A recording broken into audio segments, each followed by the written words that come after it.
Hello everyone. Class 9 की Eclipse geometry कर रहे हैं और ये कंसेप्ट लेक्चर 3 है। अगर आपने इसके पहले कंसेप्ट लेक्चर नहीं देखे हैं तो सबसे पहले उसे देख लीजिए, उसके बाद से इसको शुरू कीजिएगा। ठीक है, इस लेक्चर में हम लोग क्या करेंगे, टर्म्स रिलेटेड टू ज्योमेट्री पढ़ना है, यानी कि ज्योमेट्री से कुछ टर्म्स रिलेटेड होते हैं उन्हें हमें देखना है। तो सबसे पहले आप टर्म देखोगे तो लिखा गया पॉइंट। तो पॉइंट क्या होता है, तो लिखा गया एक पॉइंट जो है वो एक एग्जैक्ट लोकेशन को डिनोट करता है कि एक लोकेशन, यहाँ पर अगर मैंने बोला कि ये एक लोकेशन है ये, या फिर ये क्या हो गया, ये पॉइंट हो गया। तो पॉइंट कैसे डिनोट करते हैं, तो एक डॉट से हम क्या कर सकते हैं, किसी पॉइंट को रिप्रेजेंट कर सकते हैं। जैसे इस डॉट से मैंने क्या किया, इस पॉइंट को रिप्रेजेंट किया, यहाँ एक डॉट देकर रिप्रेजेंट किया है। ठीक है, तो इस तरीके से हम क्या कर सकते हैं, रिप्रेजेंट कर सकते हैं। सिंपल सा, ये बोले कि ये यहाँ क्लास कहाँ लिखा हुआ है, तो ये लोकेशन बोलेंगे, इस लोकेशन पे क्लास लिखा गया है, तो ये लोकेशन पे ये जो दिखा रहा है ये डॉट क्या बता रहा है कि यहाँ ये एक पॉइंट है, ये एक लोकेशन है। ओके, तो इस तरीके से हम पॉइंट को रिप्रेजेंट करते हैं। अब देखो पॉइंट को डिनोट करने का तरीका क्या होता है, डिनोट करने यानी कि यहाँ पर मैंने ये लिख दिया ये पॉइंट है, तो इस पॉइंट को रिप्रेजेंट कैसे करेंगे। ये अगर पूछा जाए कि ये पॉइंट का नाम बताओ, ठीक है, जैसे यहाँ पे बहुत सारे पॉइंट दिए गए, एक यहाँ पॉइंट दिया गया हो, एक यहाँ पॉइंट दिया गया हो, एक यहाँ पॉइंट दिया गया हो। ठीक, तो अलग अलग जगह पे पॉइंट दिए गए हैं। अब तुम किस पॉइंट्स के बारे में बात कर रहे हो, अगर बोले कि ये पॉइंट दिखाओ कहाँ है, तो किस पॉइंट के बारे में बात कर रहे हो। ठीक है, तो उस पॉइंट को कोई ना कोई नाम देना होगा। तो हम पॉइंट्स को क्या करते हैं, कैपिटल लेटर से नाम देते हैं, जैसे A B C D P Q, ऐसे हम किसी भी नाम से रिप्रेजेंट कर सकते हैं। जैसे इस पॉइंट को हो सकता है हम ए से रिप्रेजेंट कर दें, इस पॉइंट को बी से रिप्रेजेंट कर दें, वैसे ही यहाँ पे एक पॉइंट को रिप्रेजेंट किया गया है पी से।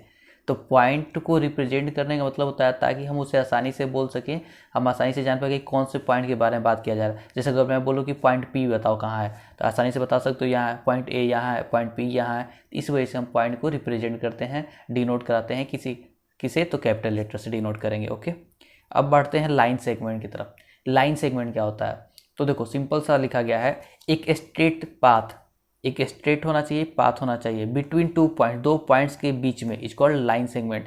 तो दो पॉइंट अगर रिप्रेजेंट किया गया हो, जैसे देखो ये एक पॉइंट रिप्रेजेंट किया गया, एक पॉइंट ये ए और बी, और दोनों के बीच में क्या कर दिया गया, एक स्ट्रेट पाथ बना दिया गया। तो ये किसको बता रहा है, ये लाइन सेगमेंट बता रहा है। ये क्या है, ये भी लाइन सेगमेंट है। तो लाइन सेगमेंट का डेफिनिट लेंथ होता है, यानी कि इसका लेंथ पता होना चाहिए। जैसे कि अब दो पॉइंट्स के बीच में डिस्टेंस खींचोगे तो जाहिर सी बात है उसका कुछ ना कुछ लेंथ होगा।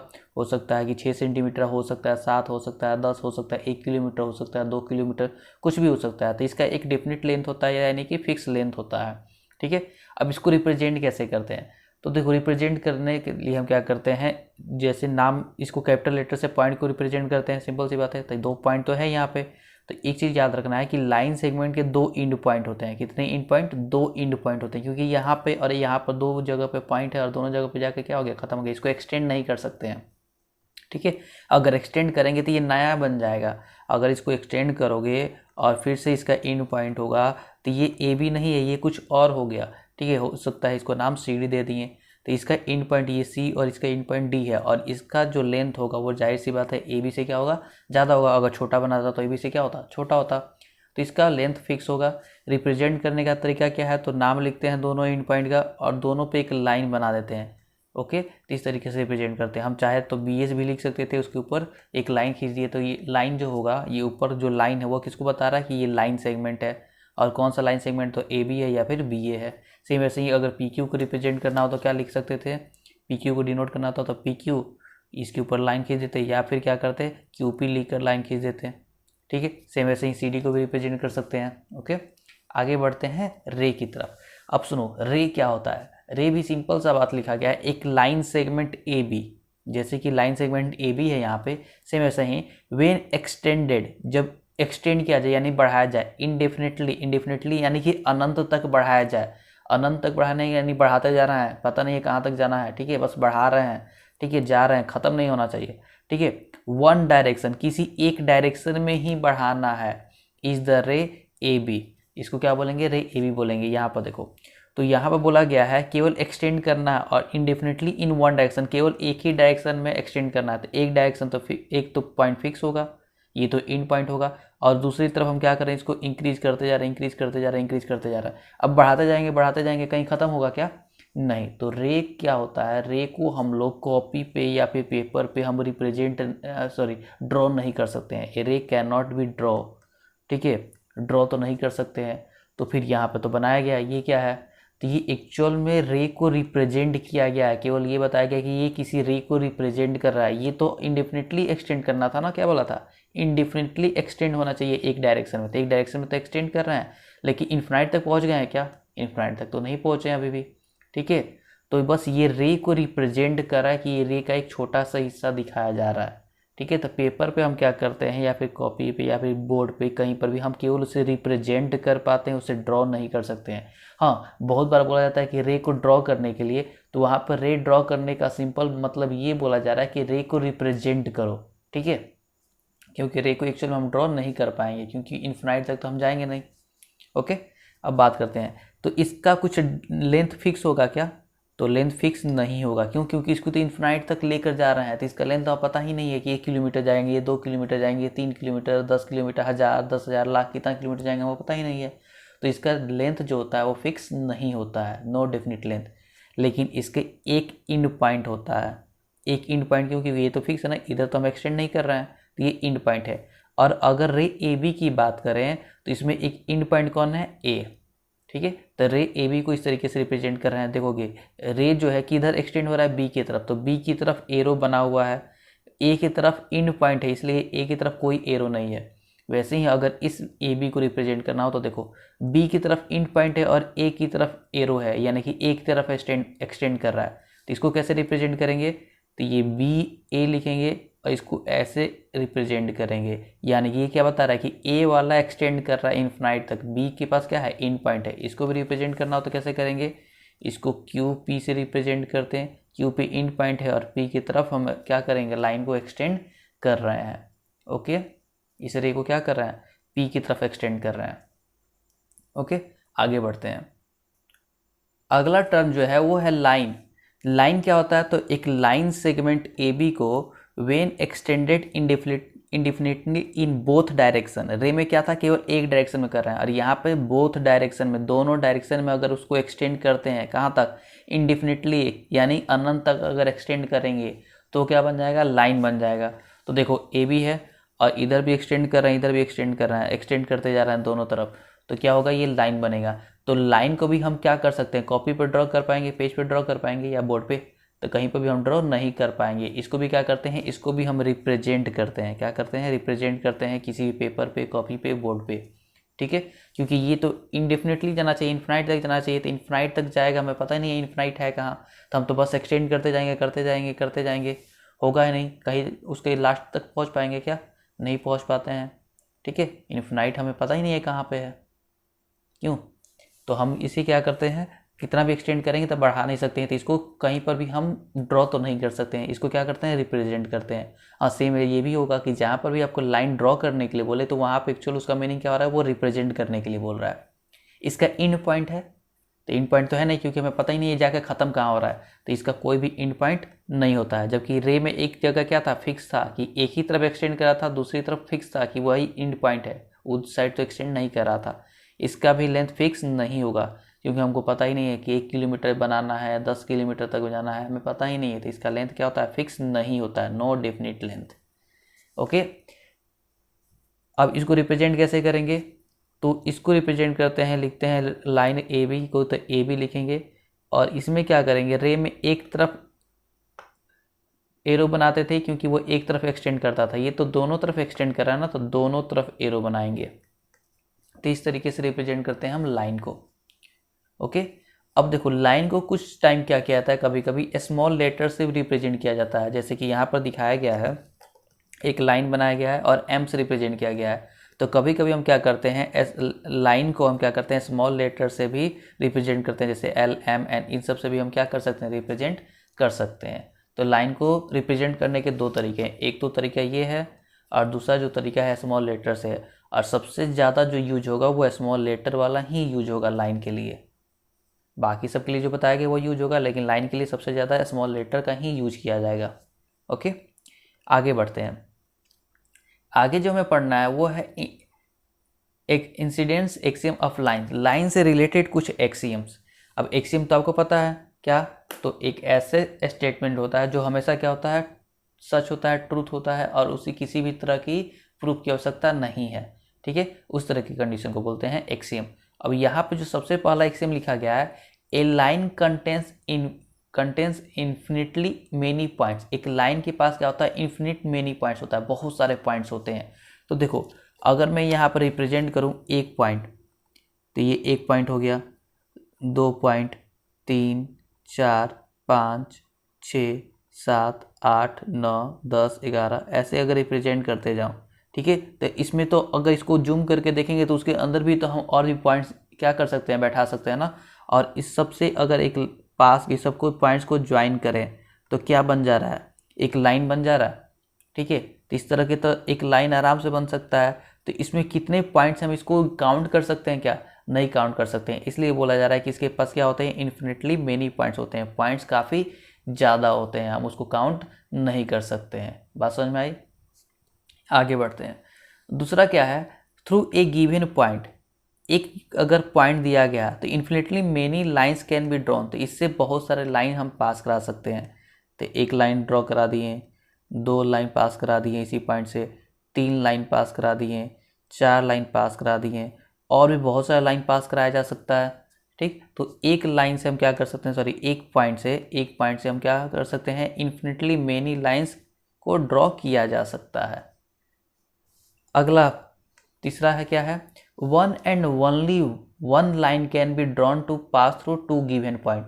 और यही सेम स्टेटमेंट था किसका, यूक्लिड्स का। यूक्लिड्स के बारे में पढ़े थे ना, Euclid's axiom, sorry Euclid's postulates. Euclid's postulates में सेम यही चीज़ था कि 2 अगर पॉइंट दिए गए हैं तो 2 पॉइंट से केवल कितने लाइन हम पास करा सकते हैं, केवल एक लाइन ही पास कराया जा सकता है। तो अगर 2 पॉइंट है, देखो 2 पॉइंट है तो केवल इससे एक लाइन ही पास करेगा, इससे ज़्यादा लाइन पास नहीं कर सकता है। अगर दूसरा इस पर पास कराने की कोशिश करोगे तो ये तो ओवरलैप कर जा रहा है ना, तो ये तो कॉन्साइड कर जा रहा है। कॉन्साइड करने का मतलब क्या, वही चीज़ तो है, कॉन्साइड करने का मतलब वही है, उसी के इक्वल है, तो वही चीज़ है, ठीक। तो केवल और केवल एक लाइन ही पास करेगा, कितने पॉइंट से, 2 पॉइंट से। इस बात को याद रखोगे। ओके, आगे बढ़ते हैं। अगला पॉइंट समझते हैं, ये है कोलिनियर पॉइंट। अब कोलिनियर पॉइंट क्या होता है, देखो लिखा गया है 3 और मोर देन 3 पॉइंट्स, 3 या फिर 3 से अधिक, 3 या फिर 3 से अधिक। इसे कुछ बुक्स में ऐसे भी लिखा जाता है मोर देन 2, मोर देन 2। तो मोर देन 2 का मतलब क्या, ये 2 नहीं बोल रहा है, ये क्या बोल रहा है, मोर देन 2, 2 से अधिक होना चाहिए, यानी 3 होना चाहिए, 3 से अधिक 3 होना चाहिए, 4 होना चाहिए, 5 होना चाहिए, 6 होना चाहिए। सेम उसी चीज़ को यहाँ पर लिखा गया 3 और मोर देन 3 पॉइंट्स, 3 या फिर 3 से अधिक, ठीक है। तो दोनों सेम बात बोला जा रहा है। Are said to be collinear, इन्हें कोलिनियर तब बोलेंगे if there is a line which contain them all, अगर उन तीनों से या फिर उन सारे पॉइंट से एक लाइन पास कर जाए। तो देखो जैसे यहाँ पर 3 पॉइंट दिखाया गया ए बी सी, और तीनों पॉइंट से एक लाइन पास कर गया। अगर तीनों पॉइंट से एक ही लाइन पास कर रहा है तो ए बी सी क्या होगा, कोलिनियर पॉइंट्स होंगे। ये लाइन कोलिनियर नहीं है, पॉइंट्स कोलिनियर, यानी पॉइंट ए, पॉइंट बी और पॉइंट सी तीनों क्या है, कोलिनियर पॉइंट्स हैं। ये पी क्यू आर, देखो इन कोई भी एक स्ट्रेट लाइन बनाएंगे, क्या वो तीनों पॉइंट से पास करेगा, नहीं पास करेगा। अगर एक लाइन ड्रॉ करोगे तो हो सकता है केवल पी क्यू से पास करे, हो सकता है केवल पी आर से पास करे, और केवल क्यू आर से पास करे, ठीक है। ऐसा कोई भी लाइन हम ड्रॉ नहीं कर सकते जो पी क्यू आर तीनों से पास कर सके, इसलिए पी क्यू आर क्या होता है, नॉन कोलिनियर। यहाँ ए बी सी क्या है, ये कोलिनियर है, कोलिनियर पॉइंट्स। और यहाँ पी क्यू आर क्या है, तो पी क्यू आर जो है ये नॉन कोलिनियर पॉइंट है, नॉन कोलिनियर पॉइंट। ओके, आगे है इंटरसेक्टिंग लाइन। इंटरसेक्टिंग लाइन क्या होता है, 2 lines having a common point, अगर 2 लाइन के पास एक कॉमन पॉइंट है तो उसे बोलते हैं इंटरसेक्टिंग लाइन। तो देखो एक लाइन खींचा गया ए बी और एक लाइन खींचा गया सी डी, दोनों के पास एक कॉमन पॉइंट हो गया ओ, दोनों में है ना, ए बी में भी पॉइंट ओ है और सी डी में भी पॉइंट ओ है, तो दोनों में एक कॉमन पॉइंट हो गया ओ। इसी वजह से ए बी और सी डी को क्या बोलेंगे, इंटरसेक्टिंग लाइन। तो यहाँ इंटरसेक्टिंग लाइन कौन है, ए बी और सी डी। और ये जो पॉइंट है ना, ये बोलेंगे point of intersection, point of intersection, यानी कि जहाँ पे एक दूसरे को क्या कर रहे हैं, इंटरसेक्ट कर रहे हैं, कट कर रहे हैं, इंटरसेक्शन, पॉइंट ऑफ इंटरसेक्शन बोला जाएगा, जहाँ पे एक दूसरे को क्या कर रहे हैं, काट रहे हैं, ठीक है। इसी तरीके से एक और रिप्रेजेंट किया जाए तो एक मान लो ये है, एक इस तरीके से रिप्रेजेंट कर दिए, ये पी क्यू हो गया, ये आर एस हो गया, और दोनों एक दूसरे को किस पॉइंट पर कट कर रहा है, तो टी पॉइंट पर कट कर रहा है, तो आर एस और पी क्यू क्या हो गया, इंटरसेक्टिंग लाइन हो गया, और टी क्या हो गया, पॉइंट ऑफ इंटरसेक्शन। अगला टर्म समझते हैं। अगला जो टर्म है वो है कॉन्करेंट लाइन। कॉन्करेंट लाइन तो देखोगे लिखा गया 3 और मोर लाइन, 3 या 3 से अधिक लाइन अगर एक दूसरे को क्या कर रहे हैं, इंटरसेक्ट कर रहे हैं, इंटरसेक्ट यानी कट कर रहे हैं एट द सेम पॉइंट, एक ही पॉइंट पे कट कर रहे हैं, तो उन सारे लाइन को क्या बोलेंगे, कॉन्करेंट बोलेंगे। तो देखो यहाँ पर 3 लाइन बनाया गया, एल एम और एन, तीनों एक दूसरे को कट किया किस पॉइंट पे, पी पॉइंट पे, तो एल एम और एन क्या होगा, कॉन्करेंट लाइन होगा। इसी तरीके से एक और अगर मैं रिप्रेजेंट करूँ तो ये एक लाइन हो गया, एक ये लाइन, एक ये लाइन, 3 या 3 से अधिक भी हो सकता है, तो ये ऐसे भी कर सकते हैं, एक और चाहे तो बना सकते हैं। ठीक है, नाम दे दें तो नाम दे देता हूँ P Q R S T. ठीक है, 1 2 3 4, यही 4 ही लाइन है ना, P Q R S T, कोई छोटा, 2 3 4 5, हाँ 5 लाइन था, 5 लाइन हो गया। ठीक है, तो एक दूसरे को कट कर रहे हैं इस पॉइंट पे, तो ये क्या हो गया, ये कॉन्करेंट लाइन हो गया। ठीक है, और इस पॉइंट को बोलेंगे कॉन्करेंट पॉइंट। ठीक है, कॉन्करेंट पॉइंट, और पूरे लाइन को क्या बोला जाएगा, कॉन्करेंट लाइन। ओके, अब एक वर्ड है प्लेन। प्लेन क्या होता है, तो देखो ए प्लेन इज ए सरफेस, ये एक ऐसा सरफेस है such that every point of the line joining any 2 point. ठीक है, जिसमें अगर जो लाइन है वो कितने पॉइंट्स को ज्वाइन कर रहा होगा, यानी कि अगर उसमें कोई भी एक अगर लाइन है, ठीक है, उसमें जो लाइन ज्वाइनिंग कर रहा है एनी 2 पॉइंट्स ऑन इट, वो क्या करेगा, 2 पॉइंट्स को ज्वाइन करेगा। या फिर सिंपल वर्ड में बोला जाए तो जैसे देखो, अगर सिंपली बोल रहे हैं कि जो भी पॉइंट अगर हम लें, जो भी पॉइंट अगर लें तो उससे अगर लाइन से ज्वाइन करके देखा जाए तो वो 2 पॉइंट से ही ज्वाइन हो। तो देखो इस पॉइंट की बात करेंगे तो ध्यान से देखोगे, ये पॉइंट जो है ए, वो बी और डी से जुड़ा हुआ है। ठीक है, अगर बी की बात करेंगे तो सी और ए से जुड़ा हुआ है। तो ये क्या है, ये एक प्लेन फिगर है, ये प्लेन है। एक ट्रायंगल अगर बनाए तो देखो ये पॉइंट जो है ये अगले ये दोनों पॉइंट से जुड़ा हुआ है, अगर इस पॉइंट की बात करेंगे तो ये दोनों पॉइंट से जुड़ा हुआ है, तो ये क्या हो गया, ये प्लेन होते हैं, ये प्लेन सरफेस होता है। वही अगर प्लेन सरफेस कौन नहीं है तो जो स्पेस में बनेंगे, जैसे कि जो 3D फिगर बनता है कुछ इस तरह का, क्यूबाइड जैसा।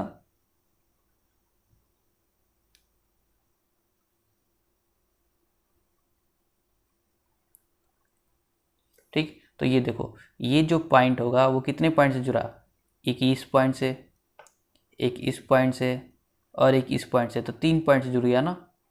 ठीक है, अगर इस पॉइंट की बात करोगे तो देखो एक पॉइंट, ये दूसरे पॉइंट से, और ये तीसरे पॉइंट से, 3 पॉइंट से जुड़ा। तो ये प्लेन है क्या, ये प्लेन नहीं है, ये प्लेन है, ये प्लेन है, रेक्टेंगल प्लेन होगा, ट्रायंगल प्लेन होगा, स्क्वायर प्लेन होगा, रोम्बस प्लेन होगा। तो ये सब प्लेन सरफेस होते हैं, ये सब प्लेन फिगर होते हैं। ठीक है, जैसे अगर इस पेज का इसमें पूरे सरफेस की बात करूँ तो ये क्या है, प्लेन होता है। तुम्हारे स्कूल का जो व्हाइट बोर्ड है वो क्या है, वो सरफेस, वो केवल सरफेस, व्हाइट बोर्ड का सरफेस की बात कर रहा हूँ, पूरा व्हाइट बोर्ड की बात नहीं कर रहा हूँ। व्हाइट बोर्ड का सरफेस क्या होगा, प्लेन सरफेस होगा। तुम्हारा जो घर का दीवार है, ठीक है, केवल घर का दीवार की बात कर रहे हैं, तो दीवार का जो सरफेस है वो क्या है, वो प्लेन है। ठीक है, टेबल का जो टॉप है वो क्या है, प्लेन है। टेबल की बात नहीं कर रहा हूँ, याद रखना, या पूरा दीवार की बात नहीं कर रहा, दीवार का केवल सरफेस की बात कर रहे हैं। ठीक, ये बात ध्यान रखना, पेपर के पूरे सीट का बस सरफेस की बात कर रहे हैं, पूरा पेज की बात नहीं कर रहा। अगर पूरा पेज की बात करेंगे तो इसकी तो कुछ मोटाई है ना, तो ये भी क्या हो जाएगा, ये भी तुम्हारा 3D फिगर हो जाएगा। ठीक है, ये प्लेन नहीं होगा, लेकिन केवल अगर इस सरफेस की बात करें तो ये क्या है, ये प्लेन है। ओके, अगला जो है वो है पैरेलल लाइन। पैरेलल लाइन क्या होता है, तो देखो 2 लाइन L और M in a plane are said to be parallel if they have no point in common. अगर 2 लाइन है और दोनों लाइन के पास किसी भी तरीके का कोई कॉमन पॉइंट नहीं है, कॉमन पॉइंट कब बनेगा, जब दोनों लाइन एक दूसरे को इंटरसेक्ट करेगा। अगर इंटरसेक्ट ही नहीं करेगा तो कॉमन पॉइंट तो बनेगा नहीं। तो 2 लाइन अगर एक दूसरे को इंटरसेक्ट नहीं कर रहा है, कितना भी हम आगे पीछे कितना भी एक्सटेंड कर लें और कहीं पर भी इंटरसेक्ट नहीं कर रहा है, तो उसे हम पैरेलल लाइन बोलेंगे। अगर सिंपल वर्ड में बोले तो जैसे कि रेल का जो पटरी होता है, तो रेल का पटरी कितना भी आगे पीछे तुम जाओगे वो कहीं एक दूसरे को कट करता है क्या, ठीक है, क्यों, क्योंकि वो पैरेलल होता है। ठीक है, वो पैरेलल होता है। हाँ, दूसरा अगर आकर जुड़ जाए तो वो अलग है, ये दोनों एक दूसरे को कट करेगा, आगे पीछे कुछ भी करेंगे तो नहीं कट करेगा। तो इस तरह के लाइन्स को हम क्या बोलते हैं, पैरेलल लाइन बोलते हैं।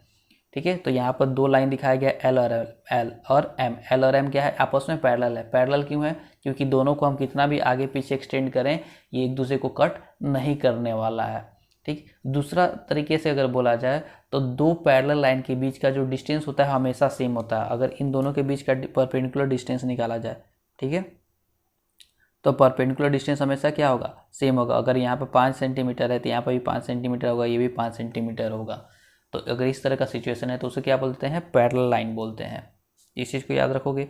अब पैरेलल लाइन में थोड़ा सा एक और चीज़ ध्यान दोगे, पैरेलल को हम कैसे रिप्रेजेंट करते हैं, तो यहाँ पर रिप्रेजेंट करते हैं एल पैरेलल टू एम, इस तरीके से रिप्रेजेंट किया जाता है, यानी दो सीधा लाइन खींचा जाता है। अब एक और देखो, ध्यान दो, अगर मान लो 3 लाइन है, नाम देते हैं एल, एम और एन। क्वेश्चन में बोला गया है कि एल जो है वो एम के पैरेलल है और एम जो है वो एन के पैरेलल है। तो अगर ऐसा सिचुएशन है, एल एम के पैरेलल है और एम अगर एन के पैरेलल है, तो एल जो होगा वो एन के भी पैरेलल होगा। एल जो होगा वो एन के भी पैरेलल होगा, इस बात को ध्यान रखोगे। ठीक है, अगर ये लाइन इस लाइन के पैरेलल है, ये लाइन, ये जो लाइन है, ठीक है, वो इस लाइन के पैरेलल है, तो ये जो लाइन होगा ये इस लाइन के भी पैरेलल होगा। इसी चीज़ को लिखा जा रहा है। ठीक है, तो इस चीज़ को ध्यान रखोगे। एक जो पीछे हम किए थे उस चीज़ को एक बार फिर से रिवाइज कर लेते हैं। ठीक है, जो हम लोगों ने एक्सए में किया, सॉरी पोस्टुलेट्स में किया था, यूक्लिड्स के पोस्टुलेट्स में जो किए थे उस चीज़ को लिखा गया। If P is a point outside A line L, अगर एक लाइन है एल और इसके बाहर अगर कोई पॉइंट है पी, ठीक है, तो हमको तो पता है कि पी पॉइंट से बहुत सारे लाइन ड्रॉ कर सकते हैं, लेकिन केवल एक ही लाइन पास करेगा इस पी पॉइंट से जो एल के क्या होगा, पैरेलल होगा। केवल एक ही लाइन पास करेगा जो इसके क्या हो सकता है, जो पैरेलल हो सकता है। पास करने के लिए तो बहुत सारे इन्फिनिट लाइन पास करेंगे उस, लेकिन उसमें से केवल एक लाइन होगा जो क्या होगा, एल के पैरेलल होगा। इस बात का ध्यान रखोगे। इसी चीज़ को थोड़ा सा अलग ढंग से अगर बोला जाए तो बोल सकते हैं कि अगर पॉइंट दो इंटरसेक्टिंग लाइन है और इसके पैरेलल अगर हमें खींचना है तो हम या तो मान लो दो इंटरसेक्टिंग लाइन हो गया पी और क्यू, तो या तो पी के पैरेलल खींच सकते हैं या फिर क्यू के, अगर एक लाइन कोई खींचना है, ठीक है, कोई एक लाइन, अगर नया कोई एक लाइन खींचना है तो या तो हम पी के पैरेलल खींच पाएंगे या फिर क्यू। एक ही लाइन दोनों के पैरेलल नहीं होगा, यानी कि अगर मान लो ये एक लाइन में खींचा एम तो ये पी के पैरेलल होगा तो फिर क्यू के पैरेलल नहीं होगा, अगर या फिर दूसरा लाइन खींचना होगा हमें। ठीक है, तो इस चीज़ को भी ध्यान रखोगे। ओके, तो इतना काफ़ी है, मिलते हैं अगले वीडियो लेक्चर में। Thank you.